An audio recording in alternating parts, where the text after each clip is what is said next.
ইতিমধ্যে আওয়ামী লীগের মাঠ পর্যায়ের নেতাকর্মীদের কাছে মেসেজ চলে গেছে, এমনটিও তথ্য পাওয়া গেছে যে আওয়ামী লীগ 26শে মার্চ তারা পুরোপুরি তাদেরকে জানান দিতে মাঠে নামবে। প্রশ্ন হলো যে আওয়ামী লীগ গত প্রায় 18 মাস তারা মাঠে নামতে পারেনি এবং আওয়ামী লীগের প্রধান শত্রু দল বিএনপি সরকার ক্ষমতায় আসার পর তারা হঠাৎ করে মাঠে শক্তি প্রদর্শন করতে চাইছে কেন? এক। 2 নম্বর, আমরা লিখেছি যে ইউনূস সরকার আমলে আওয়ামী লীগ সেভাবে বাংলাদেশের কোথাও নামতে পারেনি এবং সরকারিভাবে আওয়ামী লীগকে নিষিদ্ধ করা হয়েছে। কিন্তু আমরা দেখলাম 12 ফেব্রুয়ারি নির্বাচনের পর বিভিন্ন জায়গায় আওয়ামী লীগের কার্যালয় খুলে দেওয়া হয়েছে, আওয়ামী লীগ পতাকা নিয়ে মাঠে নেমেছে, 21শে ফেব্রুয়ারিতেও তারা মাঠে নেমেছে।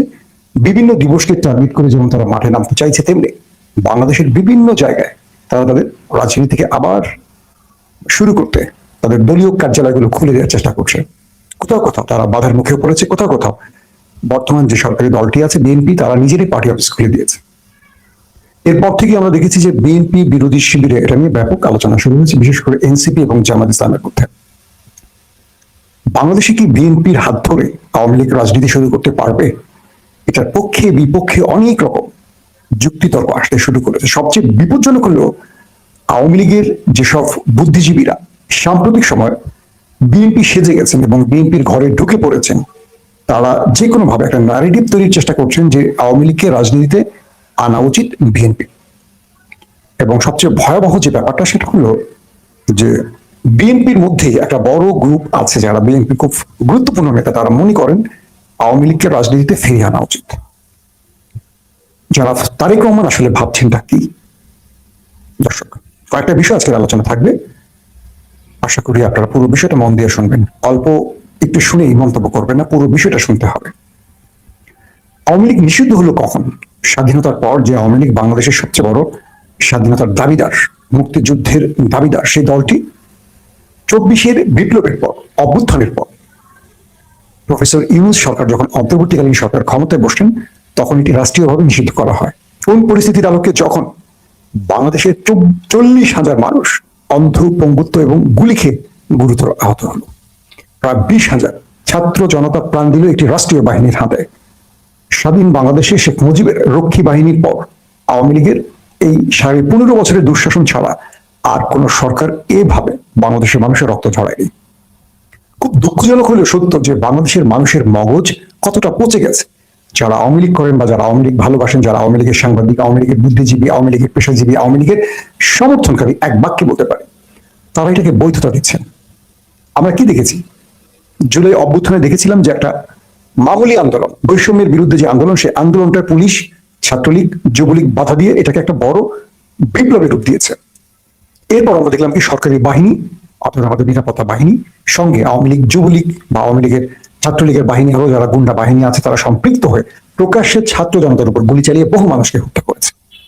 পৃথিবীতে এইরকম নজির খুব কম আছে, বিশেষ করে সভ্য দেশগুলোতে। সেই আওয়ামী লীগকে আজ পর্যন্ত শুনিনি এই ঘটনার জন্য ক্ষমা চাইতে।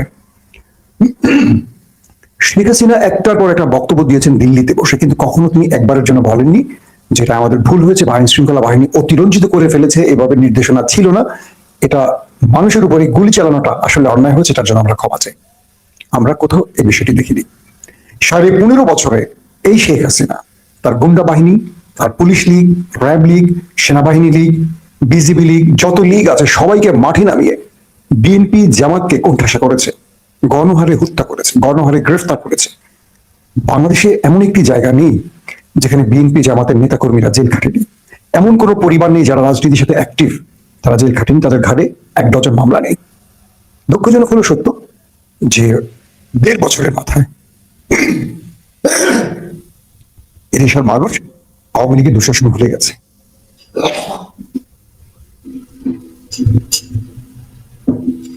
এটা খুব দুঃখজনক একটা ব্যাপার যে বাংলাদেশের মানুষ হাদিকে যেমন ভুলে গেছে অল্প কদিনের মধ্যে, তেমনি হাজার হাজার মানুষের যে প্রাণ কেড়ে নিল একটি দানবীয় বাহিনী, তাদের জুলুম নির্যাতন ভুলে গেছে। সবচেয়ে বেশি ভুলে গেছে আমাদের প্রিয় দল বাংলাদেশ জাতীয়তাবাদী দল বিএনপি।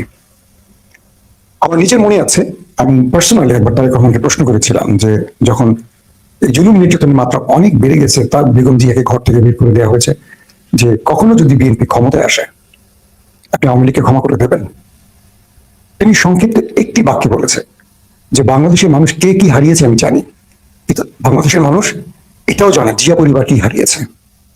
আমরা আওয়ামী লীগকে বিনা অপরাধে যেমন সাজা দেব না, তেমনি আওয়ামী লীগকে সাজা না দিয়ে কখনো দাঁড়াতে দেব না। তারেক রহমানের সেই বক্তব্যটি আমার এখনো মনে আছে।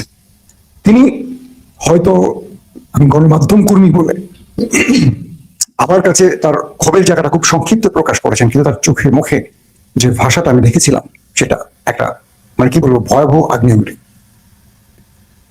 আজকে সেই তারেক রহমান প্রধানমন্ত্রী আছেন, আর বিএনপির বিভিন্ন পর্যায়ের মাঠে ঘাটের নেতারা আওয়ামী লীগের অফিস খুলছেন, এমন অভিযোগ আসছে। পঞ্চগড় থেকে শুরু হয়েছে এটা। আমরা আশা করবো আমাদের প্রত্যাশিত বা আমাদের স্বপ্নের বাংলাদেশের যিনি এখন কারিগর তারেক রহমান বিষয়টিকে খুব ভালোভাবে দেখবেন। একটা আগামী 26শে মার্চ আওয়ামী লীগ মাঠে নামবে, সেভাবে প্রচারণা চলছে অভ্যন্তরে কিছু সূত্রের খবর। অর্থাৎ তারা আমাদের স্বাধীনতা দিবসটাকে মাথায় রেখে একটা বড় মানে রাজপথে শোডাউন করতে চায়, তাদেরকে জানান দিতে চায়। পুলিশের পক্ষ থেকে বলা হয়েছে যেহেতু আওয়ামী লীগ নিষিদ্ধ, কোনোভাবেই তাদেরকে মাঠে নামতে দেওয়া হবে না। পুলিশের আইজি থেকে শুরু করে পুলিশের বড় বড় কর্তারা এই ঘোষণাটি দিয়েছে। বিভিন্ন জায়গায় দেখছি আওয়ামী লীগ মাঠে নামলে আমার আওয়ামী লীগের শত্রু বলতে আমরা যাদেরকে চিনি বিএনপি যে আমার একাট্টা হয়ে দৌড়ানি দিচ্ছে আওয়ামী লীগ। কিছু কিছু জায়গায় দেখছি, আবার কিছু কিছু জায়গায় দেখছি যে বিএনপি আওয়ামী লীগ কাঁধে কাঁধ মিলিয়ে হাঁটছে। বাস্তবিক অর্থে যখন শেখ হাসিনার অবৈধ প্রেসিডেন্ট শাহাবুদ্দিন চুপ্পুকে আমরা দেখি রাষ্ট্রীয়ভাবে প্রকাশ্যে এসে কথা বলছেন, গণমাধ্যমে ইন্টারভিউ দিচ্ছেন, এবং যেই ব্যক্তিটি অন্তর্বর্তীকালীন সরকারের দায়িত্ব নিয়ে বিএনপিকে ক্ষমতায় বসিয়েছিলেন সেই ব্যক্তির বিরুদ্ধে কথা বলছে চুপ্পু, আর তাকে কথা বলার অনুমতি বা সুযোগ করে দিচ্ছে বিএনপি। যে চুপ্পু একজন পা থেকে মাথা পর্যন্ত করাপ্টেড, দুর্নীতিবাজ ব্যক্তি, দলবাজ ব্যক্তি, সেই ব্যক্তির সাথে হাসি মুখে আমরা অনেক বড় বড় নেতাকে দেখছি। সংবিধান শব্দটা বাংলাদেশে একটা কি বলবো, যে নিজের তৈরি করা তাবিজের মতো। আপনি তাবিজটা দিয়ে বিপরীত ব্যক্তিকে শুধু ঘায়েল করতে ব্যবহার করবেন। যে বিএনপি সংবিধানের দোহাই দিয়ে কেয়ারটেকার দেয়নি, প্রথমে পরে দিয়েছে। সেই শেখ হাসিনা যারা কেয়ারটেকার বাস্তবায়ন করেছিল তারা ক্ষমতা এসে কেয়ারটেকার বাতিল করেছে সংবিধানের দোহাই দিয়ে। এই যে সংবিধানের দোহাই দিয়ে বাংলাদেশটাকে বারবার অরাজকতার দিকে নেওয়া হয়, কারা নিচ্ছে বারবার? আমরা জুলাই স্পিডের যে সরকার বলেছিলাম, জুলাই অভ্যুত্থানের পর বিপ্লবের পর যে সরকার বসেছে, তারা এখনো আমরা দেখেছি যে তারা সেভাবে শপথ নেয়নি, জুলাই স্পিডে তারা শপথ নেয়নি। এবং বিভিন্ন নেতা ইতিমধ্যে বলতে শুরু করেছে জুলাই কি, বিপ্লব কি, কিসের সংস্কার, সংবিধানে হাত দেওয়া যাবে না। আশ্চর্য না? যারা বিগত 15 মাস মিটিং করেছেন, সংস্কার কমিশনে মতামত দিয়েছেন, জনগণকে অনেক ধারা উল্লেখ করেছেন, 30, 32, 36টি আশ্বাস দিয়েছেন, হঠাৎ করে তারা জুলাইকে ভুলে যাচ্ছেন। তারা ঠিক পুরনো বন্দোবস্তে ফিরে যাচ্ছে। তাহলে জুলাইটা আসলে হলো কেন? জুলাইটা কি কোনো দলকে ক্ষমতায় বসাবার জন্য হয়েছে? যদি প্রশ্নটা করি, তাহলে আমরা ছাত্র বিপ্লবের আগে বিএনপি জামাতকে কখনো সফলভাবে একটা আন্দোলন করতে দেখিনি কেন? আজকে ছাত্র জনতা জীবন দিয়ে যে বিপ্লব বা যে বিপ্লবী বিজয় এনে দিল, সেটাকে কেউ যেন কিডন্যাপ না করে, চিন্তাই না করে, এটা আমাদের দাবি থাকবে। শাহাবুদ্দিন চুপ্পু তিনি ইউনূসের বিরুদ্ধে এখন কথা বলছেন। আচ্ছা, শাহাবুদ্দিন চুপ্পুর সাথে ইউনূসের কোনো বিরোধ আছে নাকি বিএনপি জামাতের বিরোধ আছে বলেন? হাসিনার সাথে বা প্রেসিডেন্টের সাথে মূল বিরোধ ছিল বিএনপি জামাতের সাথে। ইউনূস তো একজন টপ ক্লাস ওয়ার্ল্ড লিডার বলি, বা তার ক্লাস অনেক উপরে, তিনি বিদেশে ভালো ছিলেন। তাকে বাংলাদেশে আমরা হাতে পায়ে ধরে এনে অন্তর্বর্তীকালীন সরকারের প্রধান উপদেষ্টা করেছি। তার বিরুদ্ধে এখন আওয়ামী লীগ ঘোষণা দিচ্ছে তারা সংবিধান লঙ্ঘন সহ নানান রকম অভিযোগে মামলা করবেন এবং ইউনূসের বিচার করবে। আওয়ামী লীগ ঘোষণা দিচ্ছে প্রকাশ্যে, এবং দেশে বিদেশে আওয়ামী লীগের যারা এজেন্টরা রয়েছেন, দলীয় ব্যক্তিরা রয়েছেন, তারা ঘোষণা দিয়েছেন লন্ডন থেকে, আমেরিকা থেকে ইউনূসের বিচারের জন্য তারা এখন কাজ শুরু করে দিয়েছেন। এবং ইউনূসের বিরুদ্ধে আসলে অভিযোগ আছে।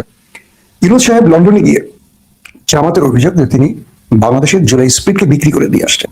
তার মানে ইউনূসকে ওন করবে না জামাত। আবার পাশাপাশি বিএনপি ইউনূসকে ওন করছে না, বিএনপি এখন শাহাবুদ্দিন চুপ্পুকে ওন করছে। তার মানে ইউনূস তার নিজের ভুলের খেসারত এখন দেবেন, মানে না মানে।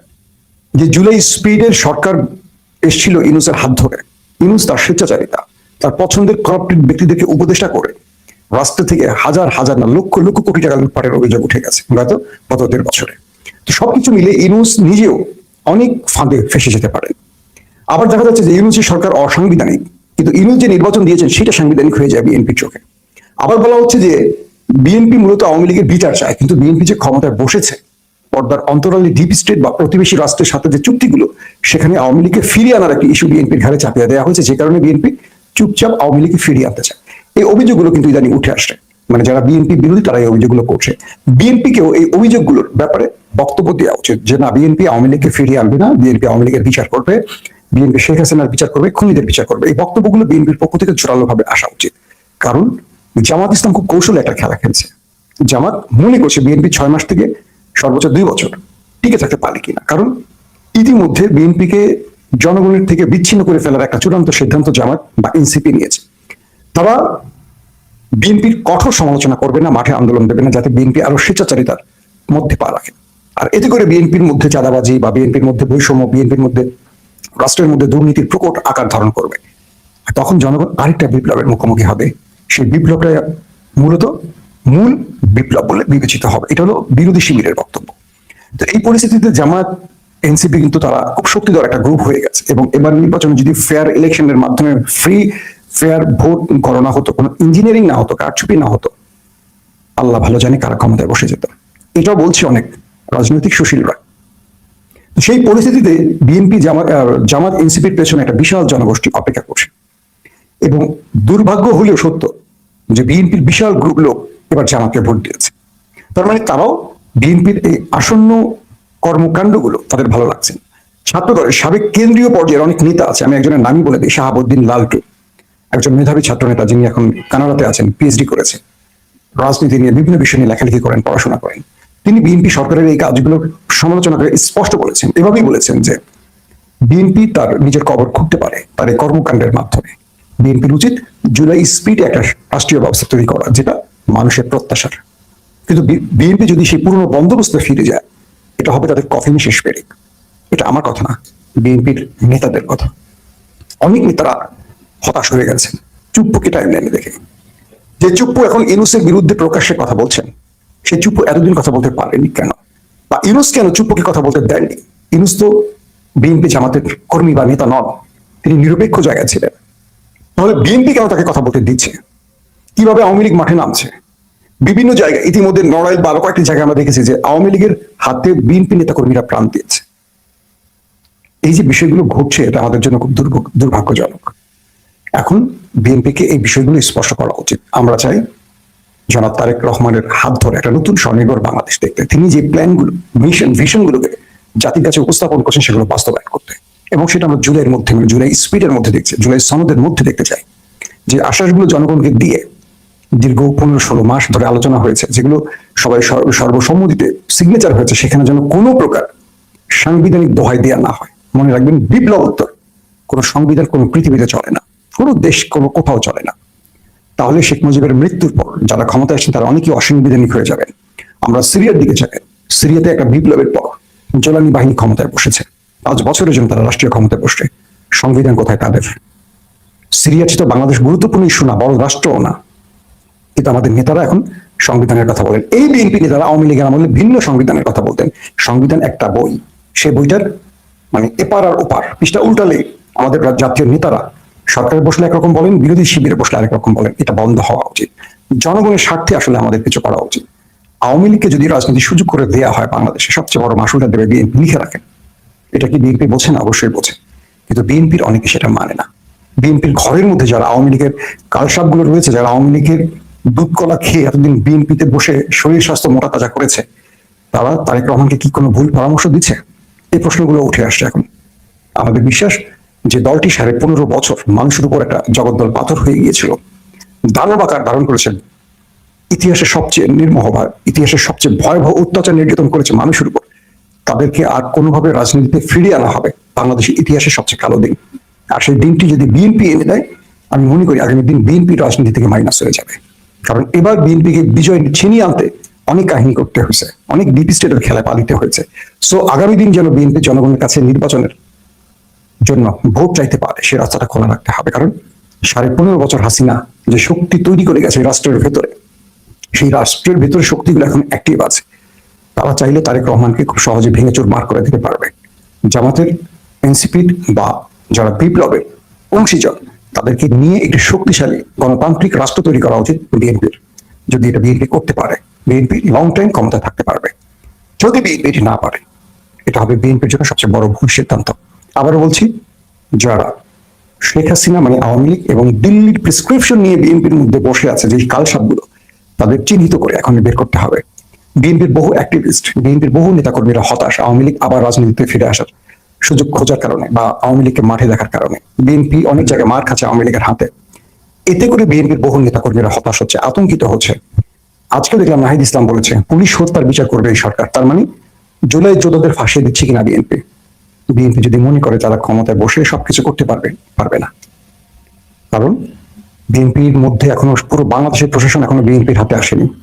যদি বিরোধী শিবির খুব বড় শক্তিশালী কোনো আন্দোলন শুরু করে, সেক্ষেত্রে বিএনপি মোকাবেলা করতে পারবে না, দেশের মধ্যে একটা গৃহযুদ্ধ শুরু হবে।